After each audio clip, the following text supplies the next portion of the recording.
Hi. Okay, so this video is going to be about how to finish your dreads, just finishing touches. So I'm over here by the stove, kind of far away, but I don't have a safe place to put my computer that's really close. So hopefully you can see. So we're going to start out. Let me find a good example. This is a good example. Okay. So I have this dread that I already backcombed, and I already steamed it too with a steamer right here. You should see my other video on steaming methods and what I think of them. I usually use all three methods when I do my dreads. I also have to do that because I wrap them untraditionally to make them look more realistic. So I have to do a few extra steps because of that. But if you like the way I do them, see, they're more realistic. I don't know if you can see that, but they're funky, so to speak. They're not smooth. I do make smooth ones too, and I can make them perfect. But I like to make them like this when I can, when you're ordering a natural set. But sometimes when I wrap them, because of that, I'll get bumps that aren't sealed all the way.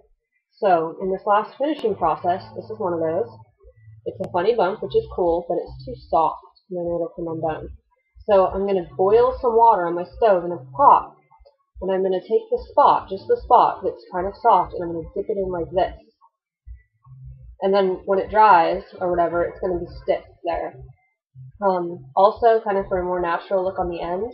And this end is actually not a really good example. Sometimes when I use my steamer to steam seal dreads, it'll be all fluffy and like all, like the hair isn't even dreaded on the end. It's just a fluff ball.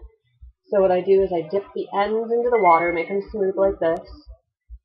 And then I take a wooden spoon and a little clippy that's just perfect size to hold them. This one's actually kind of melted because I use it for this, but they're really actually pretty cool. I'm going to take my end and I'm going to twist it around the bottom of the spoon in a spiral. And this is perfect size to put a clippy on the end to hold the end, like that. And then I can twist it a little more if I want. I could do the whole dread if I wanted to, but I'm just making the ends wispy, so to speak, so they look more realistic. I dip this into my boiling water for 3 seconds, and then I bring it out. And then once I get it off, I'll come over here and show you how I get it off the spoon. Hold the dread up like this so I don't burn myself.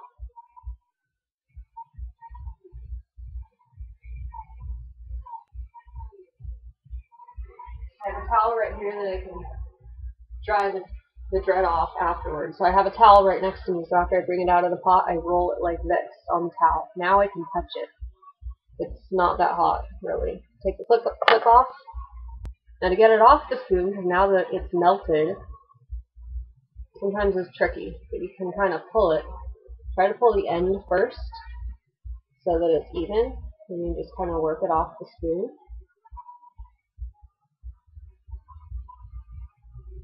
And that's what you get for the end. Now, that might not look as natural as I was talking about to you guys, and this is because it's really tight right now, but after some wear on these dreads, this is going to kink out like this. And that's what I want. But when I ship them out, I like them to be tighter. So, it's always easy to take a curl out. It's harder to put it in, so I figure that. Now this spot, I'm going to go get this spot that I was talking about.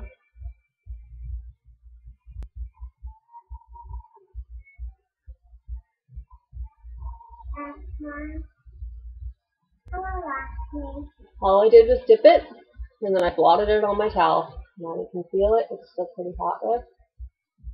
Now that spot's solid. Now how I dry them is I hang them on a wire, and I try to hang them outside under my porch so if it's raining they can still dry in the air naturally. And that's all I was going to show you today, so I hope this helps some of you guys. Bye.